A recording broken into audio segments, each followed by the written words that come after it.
একদিন হযরত লোকমান হাকিম আলাইহিসসালাম একটি বনাঞ্চল দিয়ে যাচ্ছিলেন। হঠাৎ দেখতে পেলেন এক ভয়ঙ্কর কালো নাগিনী সোজা একটি গ্রামে যাচ্ছে। তিনি ভাবলেন, নিশ্চয়ই এ গ্রামে কারো মৃত্যু হবে, কিন্তু তিনি তাকে বাধা দিলেন না। কিছুক্ষণ পর সেই সাপটি মৃত অবস্থায় ফিরে আসল। তার পেট ফেটে গেছে।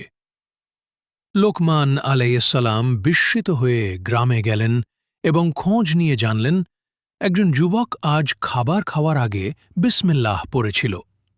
লোকমান হাকিম বললেন, তোমার বিসমিল্লাহ পড়ার কারণে খাবারের ভিতর রাখা বিষাক্ত সাপটি মারা গেছে। তোমাকে আল্লাহ বাঁচিয়ে দিয়েছেন। উপদেশ: আল্লাহর নাম নিয়ে কাজ করলে এমনকি অদৃশ্য বিপদ থেকেও মানুষ রক্ষা পায়। গল্পটি ভালো লাগলে অবশ্যই একটি লাইক দিয়ে চ্যানেলটা সাবস্ক্রাইব করতে ভুলবেন না। ধন্যবাদ।